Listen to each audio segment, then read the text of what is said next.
భాస్కర్ గారు. భరత్ గారు నమస్కారం అండి. నమస్కారం సార్, నేను మూడోసారి కాల్ చేస్తున్నా. మీరు అవకాశం ఇచ్చినందుకు మీకు కృతజ్ఞతలు. సార్ చెప్పండి. మీ మీ మీ డిబేట్ పుణ్యమాని మళ్ళీ రాజకీయ నాయకులు ఒక ఉగాది పంచాంగం మళ్ళీ వింటున్నాం సార్. ఉగాది పంచాంగం చెప్తారు కదా సార్ పూజారులు ప్రతి సంవత్సరం. ఇప్పుడు మన రాజకీయ నాయకులు కూడా ఎవరికి అవసరమైన పేజీ వాళ్ళు చదువుతున్నారు సార్ ప్రతి రిపోర్ట్ లో. ఓకే. ఇప్పుడు కాంగ్రెస్ నుంచి ఒకసారి మాట్లాడినారు సార్. ఆయన అంటాడు మొన్న కాంగ్రెస్ సీఎం గారేమో ఎన్డీఏసీ చెప్తేనే ఫైనల్, వాళ్ళు చెప్తేనే వదులుతాం అన్నాడు. మీరు కూడా వినే ఉంటారు. ఇప్పుడు ఎన్డీఏసీ లేక వచ్చిందని మీరు చెప్పినాక ఈయన అంటారు ఇంజనీర్లు చెప్తే ఫైనల్ అంటాడు. ఏ ఇంజనీర్లు సార్? ఇంజనీర్లు అంటే ఎవరు? ఎక్కడోళ్ళు? ఈ దేశం వల్ల, వేరే దేశం వల్ల, ఈ రాష్ట్రం వల్ల? క్లారిటీ ఇవ్వాలి కదా సార్. ఎందుకు ఈ టైం పాస్? రెండోది, అసలు చర్చ ఇప్పుడు ఉన్నదాన్ని వాడుకొని నీళ్ళు వదలమంటే ఆడ డ్యామ్ కట్టడం తప్పు. ఇప్పుడు అయిపోయింది కదా సార్, అది కట్టేశాడు. తప్పైతే యాక్షన్ తీసుకోవాలి, చేయవలసిన చర్యలన్నీ చేయొచ్చు. గవర్నమెంట్ వాళ్ళదే కదా. తప్పు చేసిన వాళ్ళని శిక్షించే అధికారం ఏ ప్రభుత్వానికైనా ఉంటది. కానీ ఇప్పుడు అయిపోయినాక, డ్యామ్ కట్టినాక, కోట్ల రూపాయలు ఖర్చు అయినాక ఆడ కట్టకుండా ఉండాల్సింది. రోజు అదే చర్చ సార్. ఆడ కట్టాడు, అయిపోయింది, దాన్ని ఎలా వాడాలా? దయచేసి అది ఒకటి కాంగ్రెస్ వాళ్ళు క్లారిటీ ఇస్తే సమాజానికి మంచిది సార్. అంటే తెలంగాణ వాసిగా రిక్వెస్ట్ వారికి. రెండోది, బీజేపీ వారు సార్ నిన్నటి దాకా 3-4 స్టాండ్లు మాట్లాడారు. ఇప్పుడు ప్రకాష్ రెడ్డి గారేమో ఎన్డీఏసీ ఒక ఏజెన్సీ, దానికి ఏముండదు, దాని పని తాను చేసింది అయిపోయింది అంటున్నారు. మరి అదే విషయం ముఖ్యమంత్రి గారికి వీళ్ళు చెప్పొచ్చు కదా సార్. పార్టీ నుంచి ఎన్డీఏసీకి సంబంధం లేదు, మీరు నిర్ణయం తీసుకోండి అని ఇప్పటిదాకా బీజేపీ చెప్పలేగా. మరి బీజేపీ ఇప్పుడు ముఖ్యమంత్రి గారు పవర్ పాయింట్ ప్రజెంటేషన్ ఇచ్చిన రోజునే అసలు ఎన్డీఏసీకి ఏం సంబంధం అండి, తన పని తాను చేసింది అయిపోయింది, నిర్ణయం తీసుకోవాల్సిన అధికారం మీది, మీరు ఎన్డీఏసీ మీదకి ఎందుకు నెడుతున్నారని బీజేపీ గట్టిగా అడిగి ఉండాల్సింది కదా సార్. బీజేపీ కూడా ఒక ప్రతిపక్ష పార్టీ రాష్ట్రంలో. ఇప్పుడు ఎన్డీఏసీ లేక వచ్చిన తర్వాత ఎన్ఆర్ఐ ఉత్తరం రాసిండు, ఆ లెటర్ వచ్చిన తర్వాత మళ్ళీ ఒక్కొక్కరు ఒక్కొక్క రకంగా మాట్లాడుతున్నారు సార్. దయచేసి ఆ నీళ్లు ఇచ్చే అవకాశం ఏదైనా ఉందా లేదా క్లారిటీ చేయించే ప్రయత్నం చేయండి సార్. పాపం మీరు చాలా ఇబ్బంది పడుతున్నారు. కనీసం మీకోసం అన్న ఈ రాజకీయ పార్టీలు ఒక ప్రయత్నం చేయాలి సార్. ఎందుకంటే ప్రజల కోసం మీరు పడుతున్న తప్పన మామూలు విషయం కాదు సార్. అది మీ జీటీవీ కృషికైనా కనీసం తెలంగాణ ప్రజల కోసం ఈ రాజకీయ పార్టీలో ఒక క్లారిటీకి రావాలి సార్. ఉగాది పంచాంగం చదువుతున్నారు సార్, ఎవరికి నచ్చింది వాళ్ళు. ప్లీజ్ దయచేసి వాళ్ళకి ఉన్న ప్యానెల్ లో ఉన్న పెద్దవాళ్ళందరికీ రిక్వెస్ట్ సార్, ఈ ఉగాది పంచాంగం ఇప్పుడు మీడియాగా మాకు రెస్పాన్సిబిలిటీ ఉంటుంది. నాకు ఇప్పుడు ఆస్ట్రేలియా నుంచి మెయిల్ చేశారంటే నాకు చాలా సంతోషం వేసింది. అంటే ఎవరు చేయని పని అవుట్ ఆఫ్ బాక్స్ థింకింగ్ చేసి ఆయన ఎన్డీఏసీకి మెయిల్ పెట్టాయంటే, అదే బీజేపీ వాళ్ళు రాసింటే బాగుండు, అదే బీఆర్ఎస్ వాళ్ళు రాసింటే బాగుండు, నేను కూడా మెయిల్ పెడితే బాగుండు అనిపించింది. నాకెందుకు రాలే ఆలోచన. నివేదిక తెప్పించాడు. ఇప్పుడు ప్రకాష్ రెడ్డి గారు ఏమంటున్నారంటే అది ఒక ఏజెన్సీ, వాళ్ళ పని వాళ్ళు చేశారు, అయిపోయింది, వాళ్ళకి ఏం బాధ్యత లేదు అంటున్నారు. ముఖ్యమంత్రి గారేమో వాళ్ళు చెప్తేనే చేస్తామే ఇలా చేయమంటున్నారు. అంతిమంగా రైతులకు లాభం చేయటం, ప్రజలకు న్యాయం చేయడం వీళ్ళకి ఇష్టం లేనట్టుగా ఉంది సార్. ప్రజలు అల్లాడిపోతున్నారు సార్. హైదరాబాద్ లో నీళ్లు లేవు సార్, అందరికి తెలుసు సార్. ప్యానల్లో ఉన్న ప్రతి ఒక్కరికి తెలుసు, అల్లాడిపోతున్నారు సార్. వారం రోజులకు కూడా ట్యాంకర్ రావట్లా. అది కొద్దిగా గట్టిగా దీని మీద ఇంకా గట్టి విశ్లేషణ చేయండి సార్. ప్రజల కష్టాల్లో ఉన్న రాజకీయాలు పక్కా పెట్టమనండి సార్. నీళ్లు లేకపోతే ఇబ్బంది వస్తుంది బాగా. ఇప్పటికే కరెంట్ రోజుకి 30 సార్లు పోతుంది సార్. లిఫ్ట్ లో ఇరుక్కుపోతున్నారు జనం కరెంట్ పోయి. వాస్తవం. థ్యాంక్ యూ భాస్కర్ గారు. కట్టేనట్టుంది. నెక్స్ట్ సత్యరెడ్డి దుబ్బాక నుంచి. హలో సత్యరెడ్డి గారు. నెక్స్ట్ కాలర్ ఇంకో కాలర్ వచ్చారు. సత్యనారాయణ హుస్నాబాద్ నుంచి. హలో సత్యనారాయణ గారు. హలో మేడం, నమస్తే. నమస్తే చెప్పండి. భరత్ గారు నమస్కారం అండి. నమస్కారం సార్. సార్, మొన్న యుఎస్ఏ ఇంజనీర్ 80 సంవత్సరాల ఇంజనీర్ మాట్లాడి లిఫ్ట్ చేసుకోవచ్చు అన్నాడు కదా, అది రియాజ్ కు తెలియదా అండి? అది అరే ఇప్పుడు డిబేట్ లో కడితే జనం చూస్తారు, మరి వాళ్ళు ఏమనుకుంటారు, ఎట్లుంటది అనే ఆలోచన ఉండదా? ఇప్పుడు ఎన్డీఎస్ఏ ఇచ్చినాక, రిపోర్ట్ ఇచ్చినాక ఇప్పుడు మళ్ళీ ఇంజనీర్లది కావాలంటాడు. అంటే రోజుకొక తీరు మాట మాట్లాడతారా సార్ వీళ్ళు కాంగ్రెస్ వాళ్ళు అనేటోళ్ళు? అదొకసారి శరత్ గారిని గట్టిగా అడగమనండి సార్. అది శరత్ గారు కోర్టులో కేసు వేశారు. పాపం అడ్డగోలు తిప్పల పడతాడు శరత్ గారు, మీకన్నా ఎక్కువ తిప్పల పడతాడు ఆయన. ప్రతి దాన్ని ఎంక్వైరీ చేసి రోజుకు రోజు శరత్ గారిని చూస్తాను, ఆయన గోస దేవుని ముడతాను పాపం. కానీ రాజకీయ నాయకులకు అనేది కొంచెం అన్నా వాస్తవికంగా జనం ఏమైతారు, రేపు భవిష్యత్ ఏంది, వాళ్ళ పరిస్థితి ఏంది, అసలు మన పరిస్థితి ఏంది అనేది రాజకీయ నాయకులకు తెలుస్తలేదు. ఏమున్నా రాజకీయమే చేసుకుంటారు తప్ప. కానీ మరి రేపు ఇవాళ కరెంట్ దర్దాపుగా రోజుకొక 20 సార్లు పోతాను సార్. మాది విలేజ్, మోటార్ పెట్టుకొని తప్పన మడి తడుతుందని పెట్టుకుందాం అంటే కూడా 20 సార్లు ఖరాబ్ నాట్లు వేసారా నాట్లు ఎక్కడి సార్ ఇవాళ ఒక మడి దున్నా నేను. ఆ ప్రాబ్లం ఇప్పుడు మీకున్న శరత్ గారికి ఉన్న తిప్పల అలా కూర్చున్న రాజకీయ నాయకులకు ఎవరికి కనబడతలేదు. అది నేను రెగ్యులర్ గా 15 రోజుల నుంచి తన ఈ డిబేట్ మీది. Okay okay okay okay so ఇంకో కాల్ కూడా చూద్దాం. నెక్స్ట్ కాలర్ సిద్దిపేట నుంచి శ్రీనివాస్ గారు. హలో హలో శ్రీనివాస్ గారు. హలో నమస్తే భరత్. నమస్తే అంటే చెప్పండి. నమస్తే భరత్ అన్న. నమస్తే నమస్తే చెప్పండి. శరత్ గారు నమస్తే అండి. నమస్తే సార్. ఇందులో శరత్ గారి వాదన కరెక్ట్ పర్ఫెక్ట్ గా ఉందండి. తనకి మొత్తం అసలు ఆ ప్రాజెక్ట్ గురించి కంప్లీట్ గా ఐడియా ఉందని చూస్తుంటే అర్థమైపోతుంది. యాక్చువల్లీ ఇందులో ప్రాబ్లం విషయం ఏంటంటే కాళేశ్వరం ప్రాజెక్ట్ నుంచి ఇప్పుడు ఆ వాటర్ తీసుకొచ్చి మీ ఉన్న డ్యామ్లన్నీ నింపేసుకుంటే అది స్టోరేజ్ పాయింట్ లాగా యూజ్ అవుతాయి కదా సార్. ఇప్పుడు ఎప్పుడైనా నింపాల్సిందే కదా సార్. ఎల్లంపల్లి నుంచే నింపాలి అని చెప్పి వాళ్ళు అనుకుంటారు. బట్ అంత ముందు నుంచి ఇవన్నీ నింపేసుకుంటే అయిపోతాయి కదా. ఎప్పుడైనా నింపాల్సిందే. మీరు ఎక్కడ సిద్దిపేట కాబట్టి రంగనాయక సాగర్ ఉందా? నీళ్లు ఉన్నాయా రంగనాయక సాగర్ లో? లేవండి లేవు. మాది నగనూరు మండలం అండి. నగనూరు ఓకే. అయితే రంగనాయక సాగర్ ఎడమ కుడి కాలువ నుంచి వస్తాయండి వాటర్. వాటర్ వస్తాయా మీకు? అవునండి లాస్ట్ టైం వచ్చాయండి. వచ్చాయి. ఈసారి లేవు వాటర్. సార్ లేవు. Okay okay. ఎప్పుడైనా అవి స్టోరేజ్ లాగానే కదా సార్. ఇప్పుడు రంగనాయక సాగర్ అయినా అనంతగిరి అయినా మల్లన్న సాగర్ అయినా కొండపోచం సాగర్ అయినా అవి ఎప్పుడైనా నింపాల్సిందే. అందులో నుంచి వాటర్ అయితే బయటకు వెళ్ళవు. అవి ఖచ్చితంగా నింపేసుకోవాలి కదా సార్. ఎప్పుడైనా నింపేది. ఇప్పుడు రైతుల కోసం మేము ఎంతైనా ఖర్చు చేస్తామనే ఈ ప్రభుత్వము అవి ఎప్పుడైనా ఖర్చు పెట్టాల్సిందే అని చెప్పి ఇప్పుడు నింపేస్తే అయిపోతాయి కదా సార్. మహా అయితే ఇంకో 1000 కోట్లు 2000 కోట్లు ఖర్చు అవుతుంది కావచ్చు కరెంటు కోసం. అంతే కదండి. Okay okay okay right. Next caller ఉన్నారు కరీంనగర్ నుంచి కృష్ణప్రసాద్ గారు. హలో హలో నమస్తే కృష్ణప్రసాద్ గారు. నమస్తే మేడం. మేడం నేను కృష్ణప్రసాద్ కరీంనగర్. నేను ఒక మెడికల్ రిప్రజెంటేటివ్ మేడం. నమస్తే కృష్ణప్రసాద్ గారు. నేను మెడికల్ రిప్రజెంటేటివ్ అండి. ఓకే. యాక్చువల్లీ తెలంగాణ కాకుండా ఇండియా మొత్తం అంతా కూడా ప్రతి బిజినెస్ కూడా డిపెండెన్స్ ఉండేది ఫార్మర్స్ అండి. ఫార్మర్స్ లేకుండా ఏ బిజినెస్ కూడా ఎదగాలి. మనం ఏం చేయాలి కూడా ఫార్మర్స్ మాత్రమే మెయిన్ థింగ్. ఈ ఫార్మర్స్ కి కావాల్సిన ఏం చేస్తారండి గవర్నమెంట్ వాళ్ళు? ఇప్పుడు వాళ్ళకి వాటర్ కావాలి. కాళేశ్వరం కుడేశ్వరం చెప్తారు. కాళేశ్వరం కుడేశ్వరం అయిందో నీలేశ్వరం అయిందో ఏదో అయింది.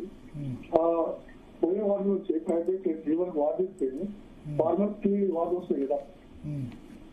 నెంబర్ 2 ఇప్పుడు సాగులు తిన్న తర్వాత ఫస్ట్ సాగులు కావాలి కదా. మా కరీంనగర్ లో కళ్యాణి ఉంటుంది. కరీంనగర్ లో ఎక్కడ మీరు? కరీంనగర్ లో సాయినగర్ అండి. కరీంనగర్ టౌనా? అవును Karimnagar town heart of the city Sainagar. మాకు లాట్ ఆఫ్ వాటర్ ఫెసిలిటీ వస్తుంది సార్. ఓకే. ఇంతకుముందు మాకు వాటర్ లేకుండే. ఇప్పుడు వాటర్ పోయింది. ఎందుకు అంటే డ్యామ్ లో వాటర్ లేవు. ఓకే. ఈ గవర్నమెంట్ ఏం చేస్తుంది అర్థమవుతలేదు. ఇప్పుడు కేసీఆర్ గవర్నమెంట్ కేసీఆర్ కన్సీవ్ చేసుకోండి. ఇప్పుడు రక్తం ఇస్తా కొవ్వు యూరియా ఇస్తా అని చెప్పి మాట్లాడలేదు. Let it him we have no problem. But మాకు తాగడి నీళ్లు ఆ పోలర్ నీళ్ళు ఇస్తే అయిపోతుంది కదా. భరత్ గారు ఇప్పుడు మీరు ధరంపురి మీకు ఎల్లంపల్లి సిస్టమ్ తెలుసు. ఎల్లంపల్లికి 2 సోర్సెస్. ఒకటి ఎస్ఆర్ఎస్ గురించి వెళ్ళి అక్కడి నుంచి వాటర్ రావాలి. రాలేదు అంటే వాటర్ సోర్స్ రివర్స్ పంపించడం కాళేశ్వరం. భరత్ గారు మీరు నిర్ణయం చేస్తారా Yellampalli not a component of Kaleshwaram project? చెప్పండి మీరు నిర్ణయం చేస్తారా? లంపల్లి కాళేశ్వరం ప్రాజెక్ట్ లో ఇప్పుడు భాగమైంది. ముందు వేరే కట్టారు. ముందు అది కాళేశ్వరం ప్రాణహిత చెవుల కంటే ముందు కట్టారు. ఇప్పుడు కాళేశ్వరం ప్రాజెక్ట్ లో అది కూడా ఒక చాలా వెరీ ఇంపార్టెంట్ పాయింట్. సరే సార్. ఇప్పుడు ఎల్లంపల్లి ప్రాజెక్ట్ కట్టినప్పుడు వైఎస్ఆర్ అన్నప్పుడు కట్టారు. ఓకే. దాన్ని టీఆర్ఎస్ వాళ్ళు ఇప్పుడు బీఆర్ఎస్ వాళ్ళు కంప్లీట్ చేశారు. దాన్ని they made A important component of Kaleshwaram project. ఇప్పుడు కాళేశ్వరం ప్రాజెక్ట్ లేకుండా ఎల్లంపల్లి లేకుండా బైక్ వాటర్ వస్తాయా? ఇప్పుడు భరత్ గారు ఐ థింక్ మీరు 20 years నుంచి యువర్ జర్నలిస్ట్. ఈ 20 years లో ఎన్ని సంవత్సరంలో కేసీఆర్ఎస్ నుంచి ప్రాపర్ వాటర్ వస్తుందండి? కమ్సే కమ్ ఒక 50% టైమ్స్ రాలేదు కదా. రానప్పుడు వేరే సోర్సెస్ కావాలి కదా. ఓకే, ఇప్పుడు ఆ ఉన్న సోర్స్ ని పక్కు పెట్టేసి మీరు ఇప్పుడు మాట్లాడండి. రేవంత్ రెడ్డి గారు కనుక ఇప్పుడు కాల్సిన పని ఇంకా వాటర్ తీసుకొని 5 రైతులకు ఇస్తే ఆయన డబ్బులు ఇమేజ్ వచ్చేది. అదే కేసీఆర్ తప్పు చేసిండు, ప్రాజెక్టు అభివృద్ధి చేసిండు, కూలిపోయింది, బట్ రేవంత్ రెడ్డి మోడరాబాయి ఆయన పని చేసిండు, వాటర్ ఇచ్చిండు, మా అందరికి హ్యాపీ చేసి ఇచ్చిండు అని చెప్పేసి రైతులు ఆయనకి ఎక్కువ ఓట్లు ఇచ్చింది. ఎక్కువ గుర్తుంచుకోండి భరత్ గారు, 2014 లో కేసీఆర్ గారు 64 ఐ థింక్ ఎమ్మెల్యేస్ వచ్చారు. But when 2018 it is more than 80. How it is become?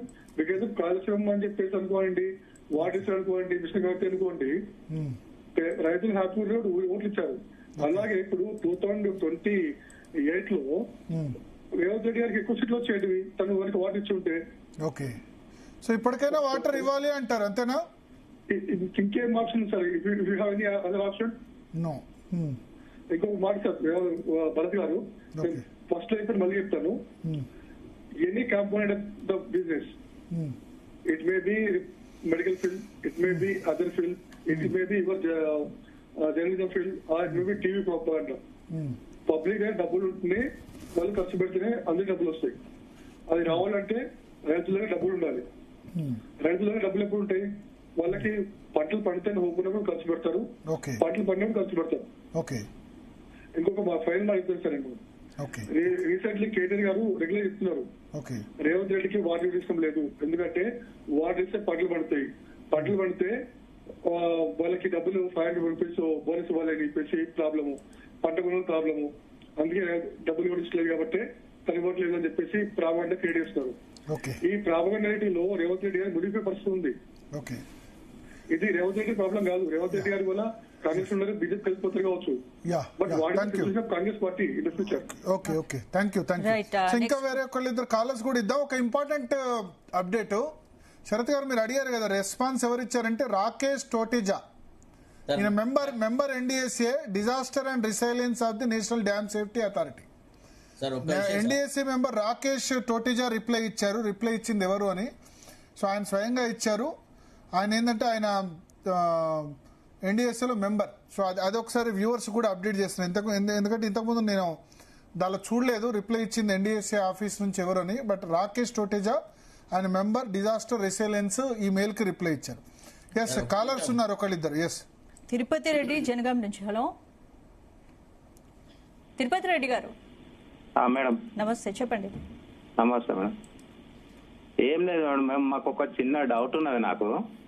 ఇది ఇప్పుడు ఎన్డీఎస్ఏ మీద నడుస్తుంది కదా చర్చ, అయితే ఎన్డీఎస్ఏ ఒక ప్రాజెక్ట్ కట్టినప్పుడు ఎప్పుడు ఎంటర్ అవుతుంది మేడం? డ్యామ్ సేఫ్టీ ఉన్నప్పుడు ఎంటర్ అవుతుంది. కాదు సార్, ప్రాజెక్ట్ స్టార్ట్ అయినప్పుడా, ప్రాజెక్ట్ అయిపోయిన తర్వాత ఇబ్బందులు సేఫ్టీ, డ్యామ్ సేఫ్టీకి సంబంధించిన ఇష్యూస్ లో ఎంటర్ అవుతుంది. అది వాళ్ళ ఇక్కడ బిల్లే ఏమంటారు, national dam safety authority bill ద్వారా ఏర్పడ్డది ఎన్డీఎస్ఏ. 2021 లోనే ఇది ఏర్పడేంత 5 ఏళ్ళు అయింది. లేదు సార్, ఎన్డీఎస్ఏ పర్మిషన్ ఉన్న తర్వాతనే డ్యామ్ ఓపెన్ అవుతుందా లేదా? లేదు, ఎన్డీఎస్ఏ పర్మిషన్ డ్యామ్ కు అవసరం లేదు. డ్యామ్ డిజైన్లతో వాటితో సంబంధం లేదు. సేఫ్టీ కన్సర్న్స్ ఉన్నప్పుడు మాత్రమే అవుతుంది. అంటే ఇన్ఫాక్ట్ కాళేశ్వరం కట్టిన తర్వాత ఎన్డీఎస్ఏ అనేది స్టార్ట్ అయింది, అంతకుముందు లేదు. కాళేశ్వరం కంప్లీట్ అయిన తర్వాత ఈ ఎన్డీఎస్ఏ ఏర్పాటైంది. ఎందుకంటే ఆ చట్టం కొత్తగా తీసుకొచ్చారు, 2021లో national dam safety authority bill తీసుకొచ్చారు. దాని ద్వారా ఎన్డీఎస్ఏ ఏర్పడ్డది. అంతకుముందు సిడబ్ల్యూసీ, సెంట్రల్ వాటర్ కమిషన్ ఇవన్నీ ఉన్నాయి, కానీ ఇది లేదు కొత్తగా. ఏమైనా చెప్పదలుచుకున్నారా ప్రతిపక్షానికి, ప్రభుత్వానికి, ప్రజలకు? ఏం లేదు సార్, మాకు వాటర్ ఇవ్వండి సార్, నీళ్ళు ఇవ్వండి, ఏం లేదు. ఓకే, అందరూ అడిగేది అదే. ఎస్, రైట్, థ్యాంక్ యూ అండి. నెక్స్ట్ రవి గారు చొప్పదండి నుంచి. హలో మేడం, నమస్కారం సార్. నమస్తే రవి గారు. వేదికపై కూర్చున్న అందరికీ నమస్కారం సార్. సార్ మేడం, అయితే ఒకటేంటంటే ఎల్లంపల్లి ప్రాజెక్టు ఏదంటే మిడి మానేరు ఇవన్నీ కూలిపోయినాయి, అవన్నీ నీళ్ళని వీళ్ళతో మన హరీష్ రావు గారు కానీ, కేటీఆర్ గాని మన ఎవరు మన రేవంత్ రెడ్డి గారు దుమ్మెత్తిపోతారు సార్. అక్కడ అసలు వాస్తవంగా నీళ్ళే లేవు మిగిలిన. సార్ మేము ఇక్కడనే మరి చుప్పదాన్ని ఇక్కడనే పంపులు ఉన్నాయి మా దగ్గర, పెద్ద పెద్ద మోటార్లు చూస్తాను సార్ రోజు రోజుకు. సార్ అయితే వీళ్ళు ఏమంటారు అంటే నీళ్ళున్న ఇస్తలేరు, వీళ్ళ చేతగంతనం, ఈ చేతగా దద్దపాలు 3 నెలలు మాకు ఇస్తే మేము చేస్తాము. ఓకే, కానీ నీళ్ళు లేవు అసలు అక్కడ. నీళ్ళే పంపులకు అందుతలేదు సార్, అక్కడ పంపులకి అందుతలేదు నీళ్ళు. ఎక్కడ? మేడిగడ్డ దగ్గరనా మీరు చెప్పేది? ఎక్కడ? మేడిగడ్డ దగ్గర నీళ్ళు ఏమంటున్నారా మీరు? ఎక్కడ? మీరు చెప్పదండి. అయితే ఇక్కడ ఎల్లంపల్లి ప్రాజెక్టు కుంగిపోయింది సార్. అదేది మేడిగడ్డ రాశారు, మేడిగడ్డ కుంగిపోయింది, ఎల్లంపల్లి బానే ఉంది. సార్ ఆయన కొంచెం అవగాహన లేకుండా సార్, మా కొంచెం చేస్తున్నారు అది లేదు సార్. మొన్న అదే ఎల్లంపల్లి ప్రాజెక్ట్ సార్, అది కుంగిపోయింది. ఎక్కడ సార్ అది? మేడిగడ్డ. మీరే మీరు లైన్ లో చూపిస్తారు సార్. నేను హరీష్గా మీరు డిబేట్ లో మాట్లాడుతుంటే నాకు నంబర్ కదలేదు సార్. మొత్తం పర్యలు పెట్టి అవన్నీ చూపిస్తారు సార్ మీరు. Okay okay okay. సో మీరేమంటారు ఇప్పుడు? ఇది బీఆర్ఎస్ అనవసరంగా ఎక్కువ చేస్తుంది అంటారా? బీఆర్ఎస్ ఎక్కువ చేస్తుంది అంటారా? లేదు, టీఆర్ఎస్ ఎక్కువ సార్. వాళ్ళ అవినీతి ఏమంటే ఇదంతా గుంగిపోయింది సార్ అక్కడ. ఓకే రైట్, నెక్స్ట్ కాలర్ చూద్దాం. హైదరాబాద్ నుంచి అశోక్ గారు. హలో అశోక్ గారు. వినిపిస్తున్నా మేడం? వినిపిస్తుంది, చెప్పండి మేడం. నేను నార్మల్ పర్సన్ గా కాల్ చేస్తున్నాను. నాకు ఎటువంటి వ్యవసాయ భూమి ఏం లేదు. చిన్న లాజిక్ ఏంటంటే, ఇప్పుడు ఇన్ని రోజులు నేను డిబేట్ చేస్తున్నాను మేడం. అల్టిమేట్ గా ఇప్పుడు నెక్స్ట్ డెసిషన్ కాంగ్రెస్ వదలమంటున్నారు, బీఆర్ఎస్ వదలమని చెప్తుంది కదా. ఇప్పుడు అల్టిమేట్ గా మనకు అర్థమైందంటే అసలు వదలటం లేదు కదా. ఇప్పుడు దీనికి రెస్పాన్సిబిలిటీ కుంగినందుకు బీఆర్ఎస్ తీసుకుంటుందా, లేకపోతే రిపేర్ చేయడానికి కాంగ్రెస్ తీసుకుంటుందా మేడం? ఈ భరత్ గారు చెప్పినా ఓకే, శరత్ గారు చెప్పినా ఓకేనండి. నా చిన్న డౌట్. రెస్పాన్సిబిలిటీ ఎవరు తీసుకుంటారు? శరత్ గారు సార్ చెప్పండి. ఇప్పుడు ఒకటి ఏంటంటే sir, governance is a continuous process sir. KCR term అయిపోయింది, కొత్త ప్రభుత్వం వచ్చింది. అయితే గత ప్రభుత్వంలో జరిగినటువంటి మంచి చెడ్డలు అన్ని కూడా ఇన్హెరిటెన్స్ కింద వస్తాయి. So the new government has to shoulder the responsibility. అంతేగాని గత ప్రభుత్వం తప్పులు చేసింది కాబట్టి వాళ్ళ ఇంట్లోంచి కట్టిస్తా అని కాదు కదా. ఒకవేళ వాళ్ళ అవినీతికి పాల్పడి ఉంటే దాన్ని ఇంకో రకంగా చర్యలు తీసుకోవాలి. But the fact of the matter is compulsorily the new government must address the issue from the stand point of the people. ప్రజల యొక్క సంక్షేమ దృష్ట్యా, ప్రజల సౌకర్యం దృష్ట్యా, రైతులకు నీళ్లు ఇచ్చే దృష్ట్యా కొత్త ప్రభుత్వం దాన్ని ఎమర్జెంట్ సిచ్యువేషన్ గా భావించి దాన్ని యూటిలైజేషన్ లోకి తీసుకురావాలి. తీసుకొచ్చిన తర్వాత వేరే చోట వాళ్ళకి నచ్చిన చోట వాళ్ళు కట్టడమో కట్టకపోవడం అదేం చేయడం చేస్తాం. అంతేగాని ఉన్నదాన్ని పక్కకు పెట్టేసి ఇంకోటి కడతా అది అని. తర్వాత రెండోది భరత్ గారు, ఇప్పుడు మీరు చెప్పిన ఆఫీసర్ యొక్క డ్యూటీస్లలో మెంబర్ అతని బాధ్యత ఏంది? Assessing and strengthening preparedness for dam failure related disasters. రెండోది supporting systems for risk assessment, emergency preparedness and response, contributing to measure that improve the resilience of dams and downstream communities. ఇంతే కదా. If this is the responsibility, when the piers have crumbled, when the piers have been affected, వాళ్ళు వచ్చి inspection చేసి report ఇచ్చారు కదా. ఇప్పుడు అవి usable condition లో ఉన్నాయా లేదా చెప్పాల్సిన బాధ్యత కూడా వాళ్ళదే కదా sir. Even according to his own terms of reference or his own authority. ఈ బాధ్యతల్లో భాగమే కదా ఈ రోజు వాళ్ళు ఈ డ్యామ్ ని మనం పార్షల్ గా వీళ్ళు చేసిన repairs point of view it can be used partially or not అని చెప్పాల్సింది డ్యామ్ సేఫ్టీ అథారిటీనే. విషయం ఏంటంటే ఈ ఉత్తరాలు రాయడం వేరు, ఒక స్టాచ్యుటరీ బాడీగా కోర్టు ముందుకు వచ్చి చెప్పడం వేరు. కోర్టు ముందుకు వచ్చి కనుక వాళ్ళు మాకేం బాధ్యత లేదు ఇదంతా రాష్ట్ర ప్రభుత్వం అని అంటే we will catch hold of the chief ministers neck. అంతేగాని వాళ్ళు ఏం చెప్పకుండా వాళ్ళు సైలెంట్ గా ఉండేసేసి 4 వారాలు టైం ఇవ్వండి, 6 వారాలు టైం ఇవ్వండి అంటే కాలయాపన చేయడము ఇది కరెక్ట్ కాదు. ఓకే రైట్, నెక్స్ట్ కాల్ చూద్దాం. భద్రాద్రి కొత్తగూడెం నుంచి హనుమ గారు. Madam last question madam. Bharat గారు, ఇది గవర్నమెంట్ కాకుండా గవర్నెన్స్ గా ప్రీవియస్ గా ఏదున్నా కానీ నెక్స్ట్ గవర్నమెంట్ అనేది అదే గవర్నెన్స్ గా ముందుకు తీసుకెళ్లాలి. కానీ వాళ్ళు కట్టింది మేము వాడుకోము, లేకపోతే నెక్స్ట్ మీరు కట్టే మేము వాడుకోము అంటే నెక్స్ట్ ఫ్యూచర్ ఎలా ఉండబోతుంది సార్? ఏ ప్రాజెక్ట్ కట్టినా ఏదన్నా ఏదో భవనం కట్టినా మేము వాడుకోము, మీరే వాడుకోండి అంటే ఎలా ఉంటుంది సార్ నెక్స్ట్ వచ్చే? రాజకీయాలు ఏం చెప్తారు? రాజకీయాలు మనం చెప్పగలిగేది. బట్ ఇంపార్టెంట్ థింగ్ ఏంటంటే ఇప్పుడు చర్చను చాలా మంది చూస్తున్నారు. చర్చలో రోజు వాచ్ చేస్తున్న వ్యూవర్ ఆస్ట్రేలియా నుంచి మెయిల్ పెట్టాడు. ఇప్పుడు జూలై 10వ తేదీ మనం అప్పటి నుంచి మనం చర్చలు చేస్తున్నాం. నాకేందంటే నాకు చాలా సంతోషం అనిపించింది. మన జీ తెలుగు న్యూస్ చర్చ చూస్తున్న వ్యూవర్ అదే రోజు ఆయన 10వ తేదీ మెయిల్ పెడితే ఇవాళ 22వ తేదీ రిప్లై వచ్చింది. ఆయన నెంబర్ కోసం వెతికాడు చాలా చోట్ల కూడా వెతికి యాక్చువల్గా ఖమ్మం ఉంటే ఖమ్మంలో ఎవరు రిపోర్టర్ ఫోన్ చేస్తే ఇట్లా మాట్లాడతారంటే మధ్యాహ్నం ఏదో నార్మల్గా చర్చ చూస్తున్నామో అది చెప్తారనుకున్నా. ఆయన కాస్త నాకు పెద్ద బ్లాస్ట్ చేశాడు. మొత్తం ఎన్డీఎస్ఏ లెటర్ అంతా కూడా పంపించాడు. చూసరికి అరే ఈ సెన్సేషన్ కదా, ఇది మనకెందుకు దట్టలేదు, నేను అనుకున్నా నాకెందుకు దట్టలేదు అనుకున్నా. రాజకీయ పార్టీలు పక్కన పెట్టండి, ఎన్డీఎస్ఏకి మనం కూడా ఒక మెయిల్ పెడితే అయిపోతుంది కదా అని చెప్పి. సో ఆస్ట్రేలియాలో ఉంటున్న ఒక ఎన్ఆర్ఐ ఆయన ఆ మెయిల్ పెట్టి చాలా పెద్ద సెన్సేషన్ క్రియేట్ చేశాడు. ఎన్డీఎస్ఏ నుంచి రిప్లై తీసుకొని వచ్చాడు. ప్రతిపక్షం పెట్టలే, ప్రభుత్వం పెట్టలే. ఎస్ అఫ్ కోర్స్ ఆయన బీఆర్ఎస్ సపోర్టర్ అని క్లియర్గా చెప్పాడు, నేను బీఆర్ఎస్ సపోర్టర్ను, బట్ ఖమ్మంకు కాళేశ్వరం ద్వారా నీళ్లు రావు కానీ తెలంగాణ ప్రయోజనాల దృష్ట్యా ఈ చేస్తున్నామని చెప్పాడు. ఖమ్మం నుంచి ఇంకో కాలర్ ఉన్నారు. ఎస్ భద్రాద్రి కొత్తగూడెం నుంచి హనుమా గారు. హలో. ఎస్ నమస్తే, చెప్పండి. నమస్తే భరత్ గారు. నమస్కారం అండి. నమస్తే భరత్ గారు. చెప్పండి. భరత్ గారు నమస్కారం అండి. నమస్తే. నమస్తే అండి, చెప్పండి. సార్ మాకు ఈ కాళేశ్వరం కావచ్చు, మేడిగడ్డ కావచ్చు, ఇటువంటి వాటర్ మాకు బతకడానికి ఏ అవసరం లేదు. కాకపోతే ఇదే వాటర్ వాడుకొని గతంలో రైతులు యూజ్ చేసుకుని కావచ్చు, వాటర్ డ్రింకింగ్ వాటర్ కావచ్చు, ఏ రకంగా యూజ్ చేస్తున్నారు, పంట ఎంత వచ్చింది, ఎంత డబ్బు గురించి పంజాబ్ కి తల్లిదండ్రుల స్థాయికి తెలంగాణ పోయిందండి. ఇది వాస్తవం, అందరికి తెలిసింది. ఇప్పుడు వివో చక్కటి 10 సార్లు ఉన్నారండి, ఎక్స్పర్ట్లు ఉన్నారు, నా తండ్రి సమానంలో. వాళ్ళిద్దరు ఎంత చక్కగా చెప్తున్నారు సబ్జెక్ట్. ఆ సబ్జెక్ట్ కూడా అర్థం చేసుకోకుండా రాష్ట్ర ప్రభుత్వం తరఫున ఒక ప్రతినిధి వచ్చి కూడా మాట్లాడకపోతే ఈ రాష్ట్ర ప్రభుత్వం బాధ్యత ఉందా లేదా? ఎవరికైనా ఏ చేసినా కానీ జీవన అది వాటర్ ఏనండి. అలాంటి వాటర్ నే ఈ రోజు కేసీఆర్ గారు ఖర్చు చేసి ఉండొచ్చు.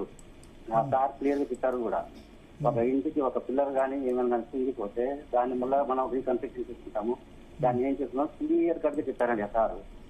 అది కూడా తెలియకుండా ఇంతకు ముందు ఎవరు వచ్చిన రియాజ్ గారు అట, మరి వారెన్నో మాకు తెలియదు, అసలు సబ్జెక్టే లేదు, ఏం లేదు. ఈ రకంగా మాట్లాడి మళ్ళీ ఇంజనీరింగ్ మాట్లాడతాము, వాళ్ళతో మాట్లాడతాము, ఇది మాకు సమాధానం చెప్పాలి, వాళ్ళతో ఏం చేస్తే తగ్గలేదు. ఏంటంటే సమాధానం ఇది? ఇప్పుడు మేము కూడా టీవీ చూసుకుంటాం, అన్ని చూసుకుంటాం అండి, అందరు చూసుకుంటాం, తెలంగాణ ప్రజలందరూ చూసుకుంటాం. వాటర్ ఎంత అవసరము, ఏంది, ఎవరికి ఎంత ఉంటుంది అందరికీ తెలుసండి. కానీ ఈ రోజు సూపర్ విన్ వచ్చినా కూడా ఎటువంటి జాగ్రత్త లేకుండా, ముందు జాగ్రత్త తీసుకోకుండా ఈ రకంగా మాట్లాడడం అనేది అసలు చాలా థ్యాంక్ యూ. ఇంకొకళ్ళు ఇద్దరు కాలర్లు ఉన్నారు, వాళ్ళకు కూడా ఫాస్ట్ గా అవకాశం సురేష్ రెడ్డి గారు హైదరాబాద్ నుంచి. హలో. సురేష్ రెడ్డి గారు హైదరాబాద్ నుంచి. అశోక్ గారు హైదరాబాద్ నుంచి. అశోక్ ఉన్నారా? నేను సురేష్ రెడ్డి మాట్లాడుతున్నానండి. సురేష్ రెడ్డి గారు చెప్పండి. సురేష్ రెడ్డి గారు నమస్తే. భరత్ గారు నమస్తే. నమస్తే సార్, చెప్పండి సార్. నేను 6 నెలల నుంచి మీతో కంటిన్యూ ప్రతిరోజు చూస్తాను. Okay, thank you.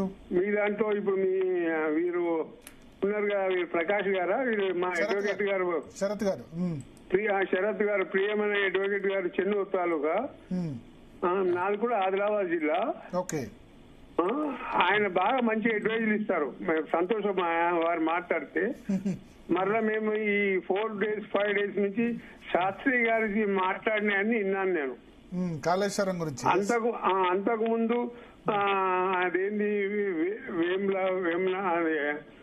Maharashtra వెదర Sriram గారు, శ్యామ్ ప్రసాద్ రెడ్డి గారు మాట్లాడేది కూడా విన్నారు, అంతేనా? కట్ అయిందా? పీసీఆర్ కట్ అయిందా? కట్ అయినట్టుంది. ఎస్, రెగ్యులర్ గా ఫాలో అవుతున్నారు. అశోక్ ఉన్నారా హైదరాబాద్ నుంచి? లేరా? ఓకే. So thank you. చర్చ క్లోజ్ చేద్దాం. థ్యాంక్ యూ శరత్ గారు, అదేవిధంగా కురువా విజయ్ గారు. శరత్ గారు చాలా మంది ఫాలో అవుతున్నారు చర్చ. ఇది మన ఈ కాళేశ్వరమే కాదు, మన రెస్పాన్సిబిలిటీ మరింత పెంచుతుంది. ఎందుకంటే ఇంతమంది ఫాలో అవుతున్నప్పుడు మనం ఇంకా ప్రజలకు మేలు చేసే విధంగా పనిచేయాలని సూచిస్తుంది. చెప్పాలి భరత్ గారు. ఇంకొకటి ఏంటంటే, ఇంకొక రిక్వెస్ట్, చాలా మంది పెడుతున్న మెసేజ్ ఏంటంటే, మీరు కంట్రోల్ చేసేసి ఎట్టి పరిస్థితుల్లో క్రాస్ టాక్ చేయకుండా చేయండి అని నాకు చాలా మంది మెసేజ్ పంపుతున్నారు సార్.